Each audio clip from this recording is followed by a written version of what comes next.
So welcome. It's a beautiful Thursday afternoon and it's lovely to have you all here. I'm Cindy Nicholson. I'm the CEO of Braintree, which is a global business advisory, executive and leadership coaching company. And I'm based here, as I said, in Sydney. And I just want to welcome you all to what's going to be, as I know Mark is always so energetic. It's going to be an energetic session that we're having tonight. Just to introduce Mark, he's a transformational leadership expert. And he helps motivated professionals unlock the inner talents and create successful and meaningful lives that we all crave. Yep, I love that. And he's going to talk to us tonight about reigniting your career to enjoy great success. So enough from me. I'm going to hand over to you, Mark, let you do your wonderful stuff and give everybody a really great insight tonight. And then I'm going to come back to you afterwards. Sounds great. Thank you, Cindy. Hi, everyone. Lovely to see you all on this Thursday evening. Looking forward to having a bit of a chat, and I very much want this to be a conversation. I'm going to talk about building momentum and how that plays into, I guess, career success, but also life success. And I'm going to share with you a roadmap. I've created a sort of a manifesto style. It's only a short piece. It's called the Momentum Roadmap. You'll be able to get a free copy at the end. And really, I say it's very much manifesto style. I'll probably go through it in, I'm guessing, I'll say 10 to 15 minutes. It'll probably be longer because once I start talking, it tends to go longer. But Marianne knows, she's nodding. It's a short deck, Marianne, compared to a lot of my other things. I think it's a really interesting time to be talking about this. In terms of, I mean, a lot of us, I think, most of us certainly are from Australia. We're certainly seeing in business at the moment, I think the chill winds of adverse market conditions. Anyone who studies the world and reads knows what's going on in the US and the UK and Europe and other parts of the world. I mean, this has been long coming, and it has, if other markets have already been there. But I think Australia is very much sort of kind of waking up to the reality of these, these increasing interest rates, cost of living. There's talk of recession. I'm certainly working with organizations who, for the first time in a long time, and some of them ever, are now looking at the R word in terms of redundancies. So, very much after very benign conditions, the COVID years, which I'll touch on in a second, and we're very much facing, I think, a new phase. I think it's going to be around for a while. I think it's at least a 5-year kind of thing. And as with many of those kind of shifts, yes, there is challenge, always challenge. But I think, and what I'm going to talk about a lot tonight, I think with the right mindset and the right activities, I think there actually is extraordinary potential for those professionals, and many of you are on the call this evening, those professionals who take action and do work through the stages. And I'm going to today talk about it in the context of building momentum. And I'll start with the end in mind before I jump into the slides. Momentum. Everyone talks about momentum in lots of ways. But I think my kind of definition for momentum in the context I'm going to speak about it this evening is that someone who has momentum, a professional who has momentum, is moving forwards. I get this sense of moving forwards. They're not stuck or static. You're moving forwards into the world. And as you move forwards into the world, I see that there's a flow of opportunities, people, offers, projects, promotions potentially, new job offers. Well, there's a whole stream of opportunities that are coming into your world and across your desk, if you like. So there's a flow of opportunity. You have the capability to seize and execute those opportunities, the ones that you choose. And the confidence, crucially, the confidence to go for them. So you have a flow of opportunities, you have the capability to deliver on them, to execute them, to take the job offer or to deliver on the project, but also you have the confidence to act. And I think all those three things are very critical. They're a great place to be. I would like to argue, I think it's a place I pretty much occupy, but I guess the point I'm going to make today is there's a ton of work behind that. To get that flowing, that consistency, and it is a consistency, and we have to do a whole range of things to get us to that point. Just quick hands up, does that sound like a kind of place that we'd like to be? Yeah, I reckon it's a good place. So let's see if I can get you there. Hey, how does that sound? Amazing, Mark. It sounds amazing. Well, let's be amazing. Okay, so we're gonna jump into some slides, which is always the exciting phase of this. So, okay, so here we go. Reigniting your career to enjoy greater success. So, welcome. A little bit about me. I'm in the northern beaches of Sydney. It's dark, but if it wasn't dark, I'd be looking out over an azure sea. But as you can probably tell from my accent, like Cindy, what's wrong with Cindy? Where are all the Poms? Why are all the Poms here and not back in Pomland? I don't know. But I'm originally from the UK. I've worked. I'm a Londoner originally. I've also worked in Europe. I lived in Hungary. I worked in Central Europe. I've worked in Russia, which is interesting, beautiful part of the world, actually. Not today, but it was. I worked in Australasia. I've got a background in corporate leadership, and I would like to say I'm an expert in leadership, personal transformation. And I think the last time we spoke, we were talking about professional branding and thought leadership. I've been running my own consultancy, which is my the post-corporate phase of my career. But actually, it's about 12 years now. I looked the other day, and it's not 10 years anymore. I'm getting older. And I've coached hundreds of smart professionals. And it's from doing this that a lot of, if you like, my thinking and IP that I'm going to share today kind of it derives from. And I help a lot of people in this transformational piece. And these are key things I'm going to share about. I think the things you need to do to transform. Written lots of articles, books, and all that. So let's get into the meat of the thing. The COVID years have changed everything. It seems like a distant memory, doesn't it? But I think we forget how much the pandemic years have changed us. And interestingly now, I think we had like a bit of a false dawn, didn't we? After the pandemic, everyone came out, it was all great, back into the world, see new people.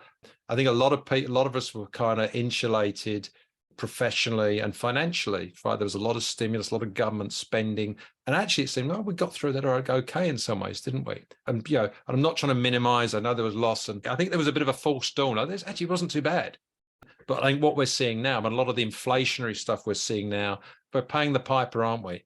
For a lot of a lot of money pumped in, printing money, all those kind of things. So the COVID years have changed everything. We're really kind of manifesting that now. Now, when I present, I almost always use this frame, and part of me thinks I should find a better frame, but part of me thinks I haven't found a better frame because this is so damn good. And hands up, just quick hands up, who's seen this framework before? I know Marianne has. So a few of us have seen it before. Now, the framework is called VUCA, and it's an acronym, and it stands for volatility, uncertainty, complexity, and ambiguity. And originally it's a military terminology that was used in war theaters and fighting conflicts. People talked about there's a volatile VUCA environment. But increasingly across the last 10, 15 years, it's been moved into the context of leadership and change.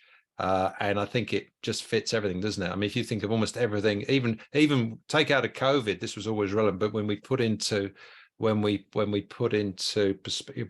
remember the massive disruption, global disruption, everyone disrupted globally all at the same time. Everything is volatile. We face massive uncertainty then. We face massive uncertainty now.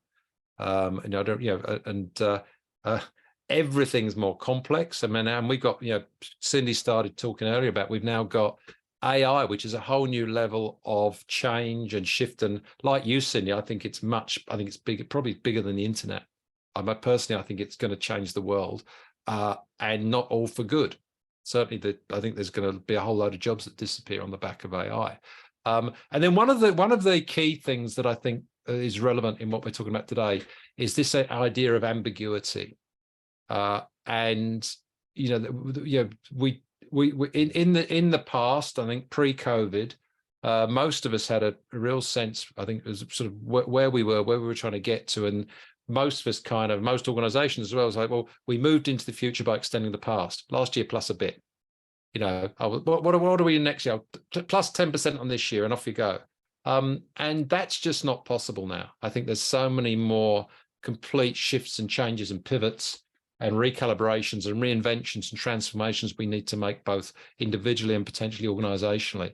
And So we live in ambiguous times. It's not obvious what we need to do now, what we need to do next. And I think one of the very human responses to ambiguity is to do nothing, to freeze and stay put, and kind of make ourselves small and hope it's all going to sort itself out and we're going to be okay. And I certainly think personally, and most of the people I work with, I think that's a really, I mean, that's kind of what I call hope. Hope. And hope's a beautiful quality. I'm a very hopeful person, but hope's a great quality, but it's a terrible strategy. And I think for many people, hope is actually their strategy. What I'm going to share with you tonight as an antidote to ambiguity, if you like, is actually a plan that's actually going to get us moving forwards and building that momentum I spoke about. Now, but before I get into that, just quick scoot round. Is everyone happy with that? Does that make sense? Thumbs up. We're all happy. All happy where we're going. Excellent. Share. Great. Okay. So VUCA, we've done VUCA. So on the back of the VUCA thing, so, you know, our response to ambiguity, I believe, needs to be a positive one. And you have to take responsibility for your own success in a vastly changed cultural and economic landscape. And the cultural thing, you know, we can talk about forever, but right now, especially within an Australian context, the economic landscape, interest rates going rising, senses of things spinning out of control, senses of, you know, talk of recession, talk of redundancy, all that stuff. You know, we now can either hunker down, adopt hope as a strategy, or we can take responsibility. And we need to build momentum, that momentum as I defined it. So what I've created, and it's a very manifesto style, I've got what I call my momentum roadmap. There are 7 stages of it. And as you can see, it starts at the bottom with agency and finishes at the top with momentum. What I'm going to do is spend the next 10 minutes or so running through each of these 7 phases, and they are sequential. Now, look, like most models, there's a lovely expression that most models are useful, but also most models are wrong. And so I'd agree with this is a useful model, but it's also wrong. There'd be lots of instances where maybe the phasing is the other way around or something. But I think as an overarching idea, I think this is pretty good, and you'll see it. We need to do a few things in terms of our mindset, and then some of the other things we need to do to get ourselves in shape to finally and continually and consistently create that momentum that I defined at the beginning. So it starts with agency, real simple agency, which is about taking responsibility, which is saying, I'm stepping up, I'm taking responsibility, I'm putting my hand up and taking ownership of my future success. I'm not going to wait on someone else or or the government or an organization to create it for me. Hope it happens. Would be great if it does. Always looking for help, but I'm going to take responsibility. Everything starts with making the decision to take agency over your life. And it's as simple, I think it is as binary as people either do this or they don't do this. And if this is something you haven't yet done, and true manifesto style, I'd massively encourage you to. I really encourage you to. And if this is the one thing you take out of today, is the decision to take agency, responsibility for your life. Now is a great chance and even necessity to grab the wheel. And that's all about being intentional about setting goals for your career and goals for your life. Now, you'll hear me bring those 2 things together. I talk about professional success, but it's also personal success. The 2 things are closely integrated, aren't they now? And I think it's probably almost impossible to be professionally successful without also being personally successful, or it is, but at a great cost. And we want to be successful in every sphere of our life. So we need to set the goals and take responsibility for making them a reality. Not just making a list of I wanna and goals and visions and dream walls and all that stuff, all good stuff. But we then need to take action to make them a reality. This whole government thing, it's nice, whatever they do for us is great. But as we're already seeing, you're going to see stuff wound down now. You're going to see subsidies and all that stuff is being withdrawn, and governments run out of money in many instances. I mean, look at the, for those of you in Australia again, the recent Victorian budget was pretty brutal. You know, they've realized they've run out of money and they're cutting a whole lot of stuff. So you need to play the hero and not the victim. I won't go into this in too much detail, but fundamentally, we've got to unlock in a hero, seize the day, get yourself off on your own adventure of growth and discovery and possibility, as opposed to play the victim. Help me, I'll wrap up small, I'll stay safe, I'll stay at home and just wait for someone or something to help me. Yeah. Now you can do both, but I would heavily advocate being the hero and not the victim. Fundamentally, you have to take responsibility for your own future success. So that sets everything up. That's agency. Okay. The next aspect, once we've made that decision, and you can see it really is, I'm taking a decision. I'm taking a decision to take responsibility for my future success. No one else, me. It's on me. And it's actually that's quite a, I don't know if it's an old-fashioned idea, but I think I wouldn't say it's necessarily a popular idea. And I think a lot of governments and a lot of countries are actually trying to control us and push us in another direction. They don't want you to be an individual. They don't want you to take agency. They want you to kind of they want to be tucked in and looked after by the state. Well, I think that's a pretty high risk strategy. Okay, so the second one after agency is ambition. And ambition, it's funny when I talk about the word ambition, it's funny. I always feel it's a word with kind of two meanings, and in one sense it can almost be a negative. It's like ambition. Oh, you're so ambitious, as in it's a criticism. Someone's about themselves, or it's all about them, or selfish. And I think that's one sense of ambition. But I think the sense of ambition I'm talking about is the ambition to fully confront and fully achieve your total potential. So now is the time, I believe, to reignite your ambition. It's not a dirty word. Let's get it out there. What do you really want? How much money do you want to earn? What is the dream job you aspire to? What is it you want to build or create? These are good questions. They're great questions to ask. I think now is a great time to be asking them, because I think everything's up for play. And I love this. I love this phrase that I think is actually, there's a lot of meaning in this phrase. But ambition is about fully confronting our total potential. Think about those words. Fully confront your total potential. So fully, which is obviously comprehensively, confront. It implies this ain't easy, right? If you're hearing easy here, then either then I'm not communicating what I'm trying to communicate. This will stretch us. It should stretch us. And our total potential is multifaceted. So this is a big, hairy thing to eat, and there's lots of ways to do it. But I think giving ourselves the permission and I guess by implication, taking on and committing to the work you're going to need to do to make this to actually achieve your total potential is quite a big thing. So this is about stretching yourself to achieve the absolute maximum you are capable of. And fundamentally, I reckon the time to play it safe has passed. Get fired up and reignite your ambition. Now let's just jump out here. Yeah, how do people respond to that? Is that good? Does that fire you out? Does it feel good, or do you feel? Does that what's the word? Does that motivate you, or kind of go, oh shit, that looks like hard work? Motivate. Hard work. You got two hands in there. Okay, I'll let you off. Okay. You can see I'm leading the witness here. Clearly, there's wrong answer to this one, and the right answer should be, this has got to motivate us. And I think it is hard, and I'll talk about that.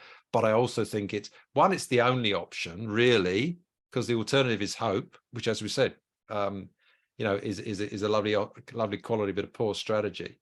And we at least have a chance of giving it our best shot, don't we? Okay, so we decided to take agency. We've actually then said, okay, I'm actually going to reignite my ambition as well. So as I'm taking responsibility, but also I'm aiming high. That's the second thing. So the second thing you probably baked into this is this is going to take courage. So courage means we need to be brave and we need to take risks.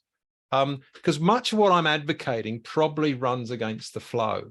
And I firmly believe, and I don't know if this is controversial or not, a lot of people, I believe, have become very comfortable in the drift of the last few years. And I'm seeing this in some of the organizations I'm working for. They're really struggling to get people to re-engage and and basically do the work they're paid to do. And I don't know if that sounds harsh or off key or untrendy, whatever, but we need people to perform, and not in a Captain Bligh smacking across the back of with a whip kind of way, but we need people to perform, especially in tough times, in hard economic times. I think a lot of people have become used to that drift, and some have even welcomed it. And I'm saying, no, we're going the other way. We're not drifting. We're not trying to do the least. We're not sort of, continuing that kind of slide and that neutrality. We've been actively engaging and deciding that we're going to go, we're going to take agency, we're going to be courageous, and we're going to grow. Okay, we're going to be ambitious. So this could be a tough journey. You'll need to be brave. You'll need to take risks. And this by necessity. Think about shedding a skin if you're a snake or something. Not a snake, that's not a good one, but it's the new phase of chat. Marianne, work on a better metaphor than snake, please, for me. You'll need to be brave, take risks, and enter a new phase of challenge and growth, of metamorphosis. Okay, it's likely to be a little bit uncomfortable and a bit rocky and a bit bumpy. So be ready for that. So please don't hear that this is going to be an easy ride. It won't be. But as we're all, I think we're all wise enough to know that the things in life that are worth achieving also require a bit of grit and a bit of hard work. Okay. So we've talked about the mindset and the determination to, and we're really clear about the game we're going to play, which is really about fulfilling our ambition and maximizing our potential professionally and personally. So a big part of that, so we decided to play a bigger game, right? Is another way of saying that. So what do we need to do? We need to get in condition. We need to get in shape to show up. It's conditioning. It's almost like, so I know sports metaphors are lazy, but we're deciding to play this game. We got to do the work to get in shape to play the game. If we just try and play the game without doing the conditioning work, chances are we just won't be fit enough, match fit, smart enough, quick enough, whatever it is, whatever the metaphor. So conditioning is critical to enable you to show up well consistently, to tackle the challenges of making your plans. Great to have plans, but plans we need to make a reality. And for most of us, this means developing a great morning routine. Quick hands up. Who's got a great morning routine? But fundamentally, morning routine, super important. I'm getting some hands. Marianne, so I've been working with Marianne for quite a long time. But I think one of the key things, I might ask you to unmute on this, Marianne. Marianne used to hate mornings, getting up, and she used to, she's a corporate escapee, used to work for a large TAFE, didn't really love that very much. And so I'm telling about some of your story. And she told me that when she started, she'd used to, her getting up time was basically how long it took to drive to work, plus a couple of minutes wiggle room. What time I had to be there. I worked out what time I had to be there and worked backwards as to how long it took me to get up, get dressed, drive to work. Exactly. And that was it. And what's your morning routine now, Marianne Hill? I get up and I do LinkedIn stuff and I feed the cat many times and I go to the gym and then, So it happens. It's not always my favorite thing, but I do it.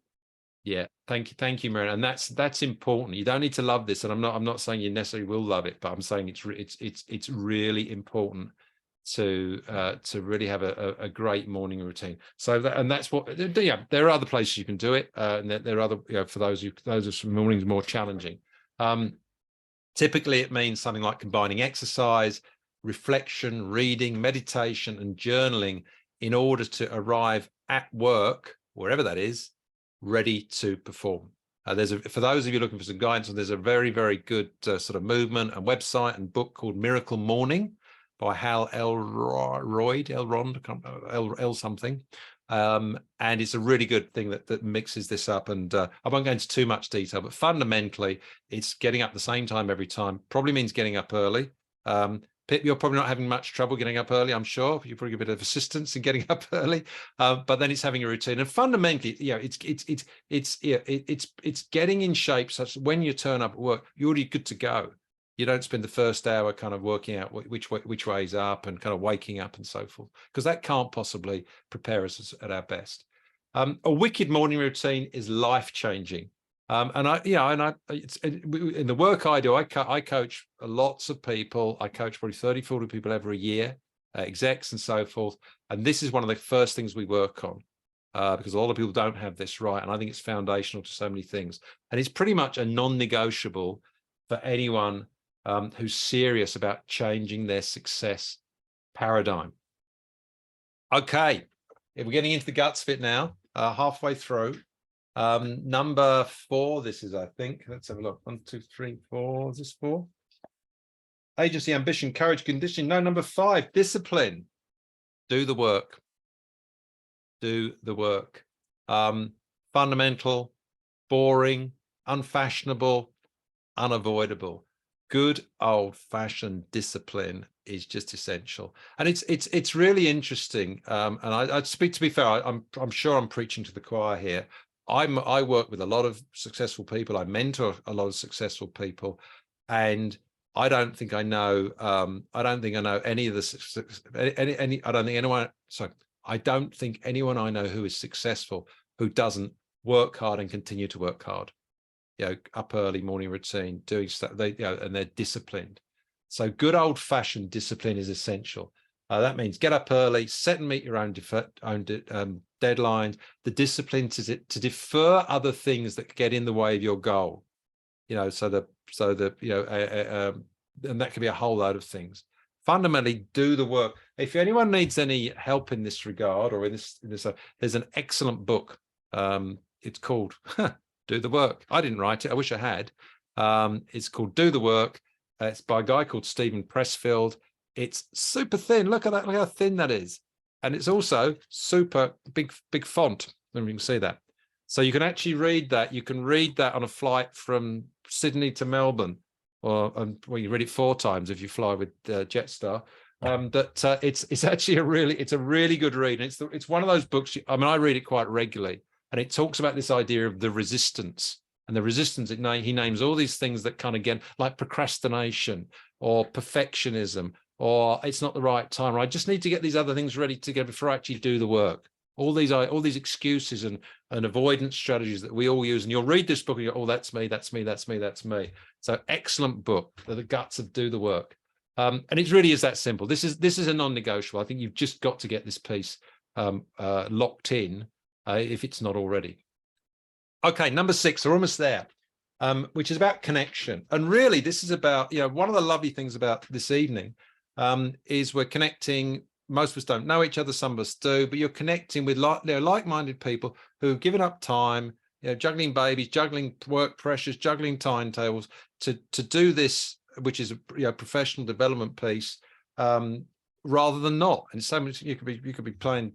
You could be gambling on your phone. You could be watching a silly video. You could be watching TV. Who knows what you could be doing? But you're chosen to do this, and I think this is about inspiring yourself by the quality of the company you keep. So surround yourself with people who expect more, because it's much easier to grow surrounded by people who want to grow and help others grow rather than people who go, oh, well, I just want to watch Love Island or something that's just like lazy, sit on the couch kind of stuff. So one of the fastest ways to level up your career is to upgrade the quality and diversity of your network. Look, we can go really deep into this, but at a very high level, it's about mapping out your current network across a range of different categories. And then you work intentionally to fill the gaps in your network, and then invest time in activating these connections the right way by reaching out to them. LinkedIn's a great platform. This is where content creation comes in, for example. Whole other subject for another day, but fundamentally, it's a case of actively pruning, activating, and working your network, which is actually it's work in a sense, but it's easier than it used to be, because we can do it pretty much all digitally. You can do text messages, you can phone people, You can use LinkedIn messages and so forth, or emails. It's much easier than just going to going around to one of those awful networking meetings with stale cheese and crackers and a glass of wine. It's much easier than that. So we just need to be intentional. When I start working with people, most of the people I coach, I find their network is too old. So it's kind of something they gathered usually from back in the day, and usually it's quite narrow as well, very industry specific. So it's too old, too small, and too one-dimensional, and we need to make it multi-dimensional. And so it's a lot more detail around this, but fundamentally it's a real enabler and a multiplier. Remedying this is an absolute game changer in elevating the level of opportunities that come your way, without a shadow of a doubt. Okay. So once we've done all those things, once we have made that decision, so we've taken agency, once we've reignited our ambition, once we have acknowledged that this stuff's going to take courage, so we're being courageous, once we've invested in our conditioning to get us fit to play the game, once we have also, as part of that, also made sure that we are disciplined, once we have also worked on making sure we have a network of the right caliber that we're growing and activating, then we get to this point where we have momentum, as I defined at the beginning. So momentum is, I've got confidence. Okay, I've got stuff happening. I'm surrounded by good people. I'm in good shape. I'm moving forwards. I'm not stuck or static or doubtful.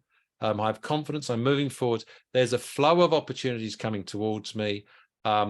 Because I'm working hard, I've got the expertise, the smarts to actually execute them. And as I say, crucially, I've got the confidence and the conviction to seize them. And guess what? When you show up with confidence and conviction and expertise and energy, because you've got momentum, you're going to, who's going to get the plum? Who's going to be the one who gets the pay rise? Who's going to get the job? Who's going to get who's going to land the client? It's going to be the person with momentum, as opposed to the person like, yeah, well, I'm not quite sure, and I'm a bit kind of vague, and I'm a bit or stuck, or maybe I'm a bit, or self-doubting, which is also one of the things that you get when you don't have momentum. So investing time and effort in the first 6 steps means you enjoy personal and professional momentum. That shows up in terms of confidence, clarity of purpose, and delivering work and projects. Each builds on the last. There's this sense of progression and growth. Each builds on the last to create bigger and better future opportunities. And again, I think it's important to reiterate that when I talk about bigger and better opportunities, they may be financial, but they may not be financial. This is multi domains. The momentum does not necessarily mean you become a gazillionaire or want to become a gazillionaire. Yeah, one of the metrics of success may be income, but it might be other things as well, different interesting projects, travel into other countries, different moving sectors, for example. There's all kinds of different ways that that you may want your success to play out. But it's also about creating bigger and better future opportunities, not stuck doing the same thing at the same level year after year after year, that kind of Groundhog Day thing. You're able to show up consistently well. Whilst you'll be working hard, yes, you will always be working hard. It will be good work on your terms. Your life and future will be in your control, and it will feel great. It will never rain again. There you go. So that's it. That's my momentum manifesto. That's the model again. What I'll do, and I'll just tell you about a couple of freebies that are on offer for those who are interested, and I'll finish the presentation. We'll jump over to start the better part, which hopefully will be the conversation. So there's a few free resources. Firstly, as I said, and it's really simple. It's pretty much just capturing what I've been through. Little simple. It's a little thing called the Momentum Roadmap that I'm very happy to share with you. So there's that, which I'll give to Cindy to share. There's also I've also got a book what I wrote called Time to Shine. Unlock your full potential to succeed in a post-pandemic world. This is a compilation of about 100 blogs I've written over about 5 or more years, and they're very much in the vein of the sort of stuff we're talking about. So there's 6 sections. I talk about thought leadership, I talk about confidence, I talk about communication, I talk about self-leadership. So it'd be my absolute pleasure to give you a free ebook version of that if that's of interest. And apart from that, I'd love to see what people think and open us up to conversation. Mark, that's great. That's I feel energized just listening to you. You know, it's like just kind of being in that space to have the guys, you've got to take ownership for this. And even in a coaching capacity, one of the critical things when you're coaching with somebody is that we show up with that commitment to help them be successful. They equally have to show up with that commitment to be successful, because if they don't, it just ain't going to work. So it's wonderful to get that feeling from you about, you know, just really reinforcing the need for that connection, and to have that agency, as you said. I'm going to open it up, as you said, to the floor. Questions. Anybody has any questions for Mark? Now is the time to step forward. Any questions at all? Anyone struggle to get, you know, take that responsibility? What are the things that hold you back? That'll be a good one. Anyone's got anything that's holding them back? Why don't we break through that? Everybody's obviously all on the right path, Mark.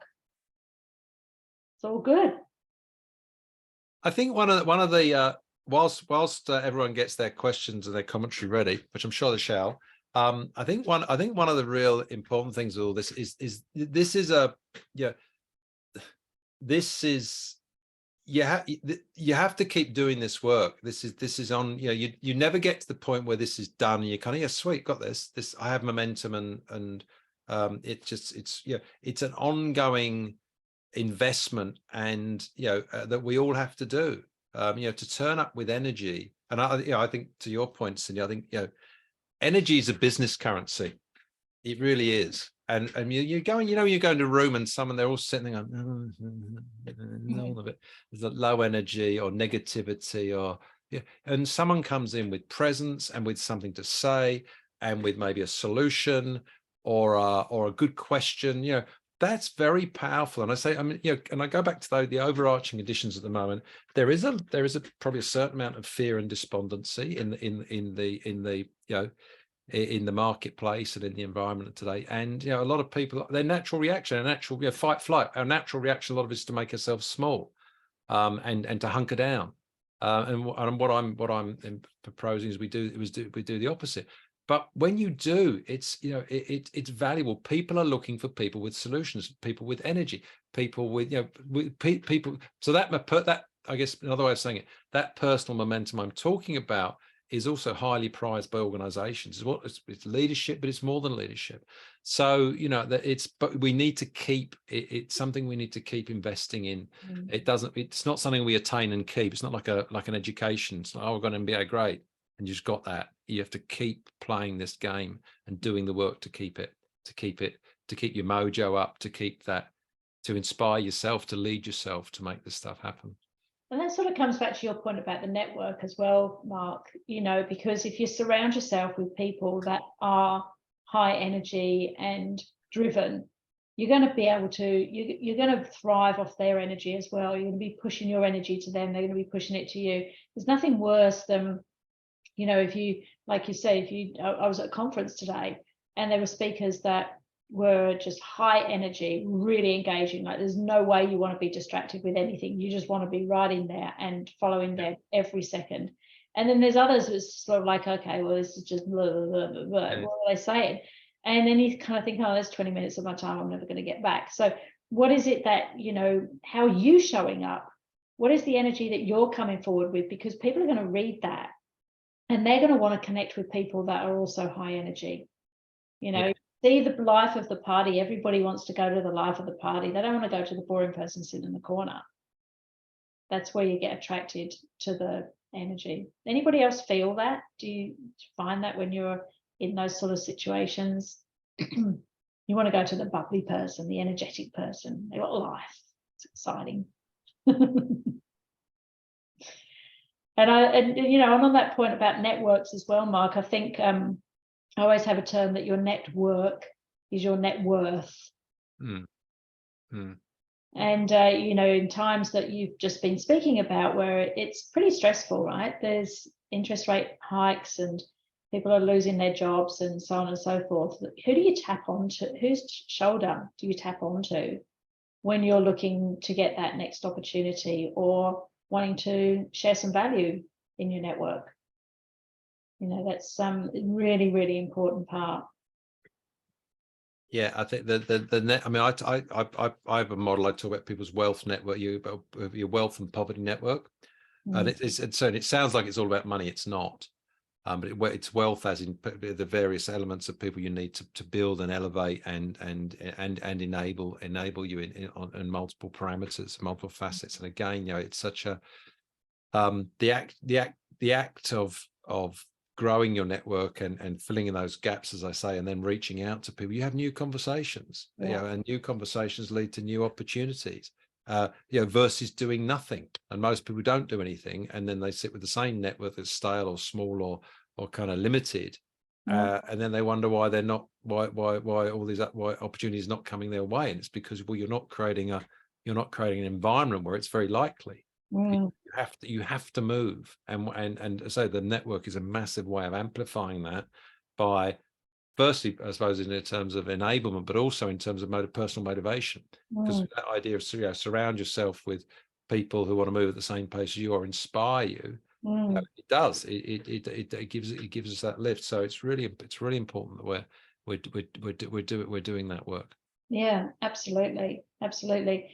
I'm curious that, you know, everybody's very attentively listening to what you have to say. And, you know, for anything like me, I listen to these things and then things start popping up for me. I have like a little aha moment. Oh gosh, you know, yes, I really need to contact that person, or I really need to do this, or I really need to do that. Has anybody had that moment during this session? Anyone wants to share? Yeah, definitely.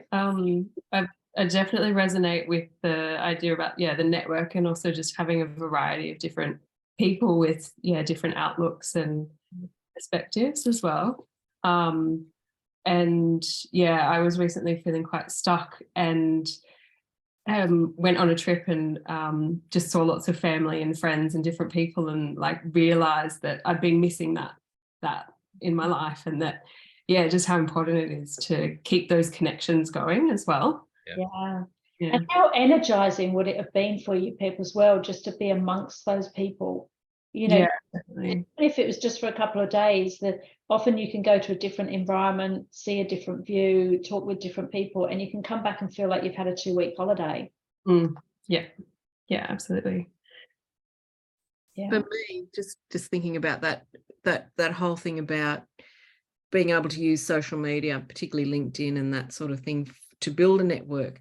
Because if you don't like me, I don't like going to those kind of networking events. There seem to be less and less of them.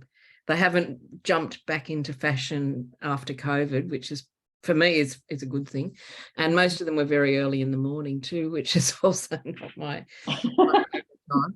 But if you do find those sort of things quite awkward or difficult, you know, you're not the outgoing and sort of, you know, you find a bit silly standing around waiting to talk to people, being able to connect on LinkedIn, for me, because it's writing, you're establishing those things in a medium that you're very comfortable with.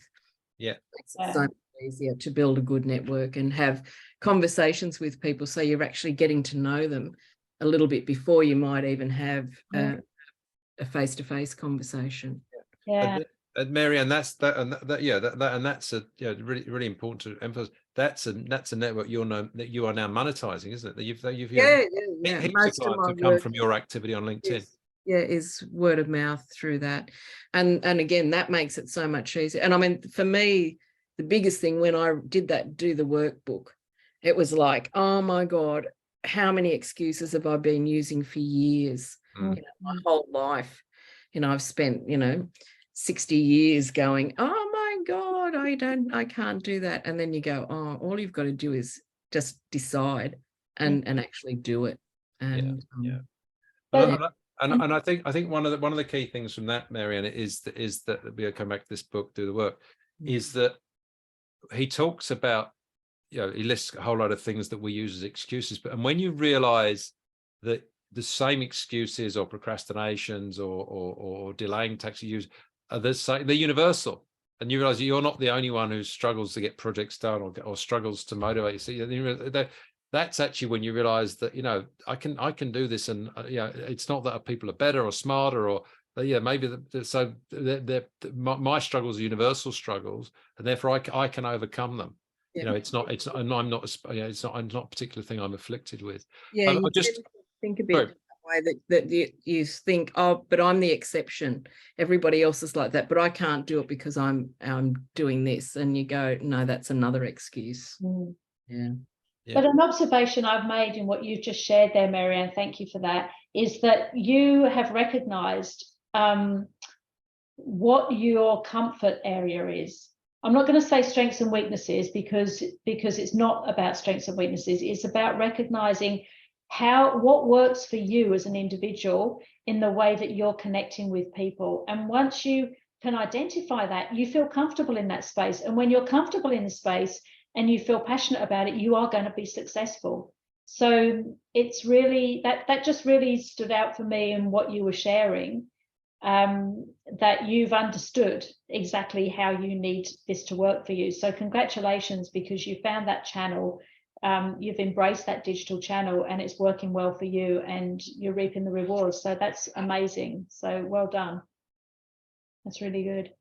Is there anything anybody else would like to share? I'm just conscious we've got about 5 minutes left, and we can have if there's anyone else would like to speak.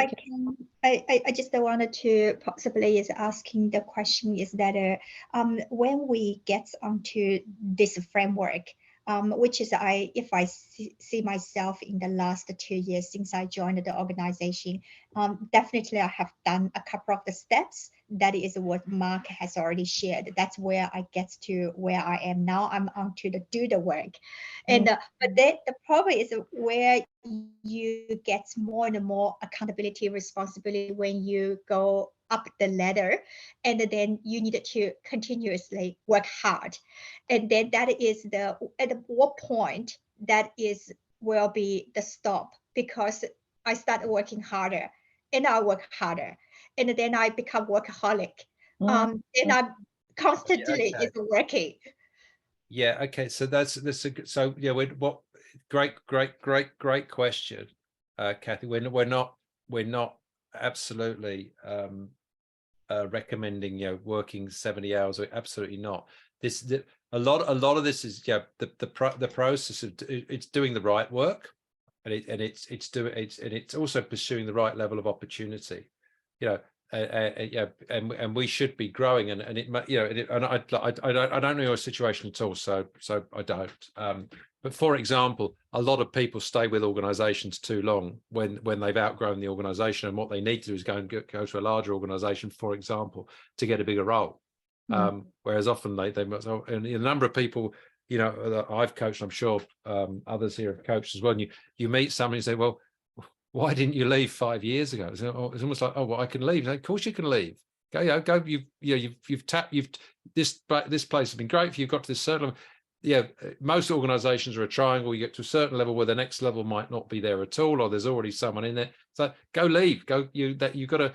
I'm not talking about job hopping, but I'm saying you need to also be intentionally about developing your career.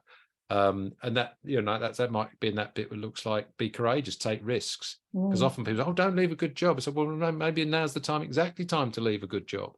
I work with people helping to transition, also not just within corporate, but to leave corporate, to set up their own post-corporate careers, to set up consultancies, portfolio careers, maybe just start their own business.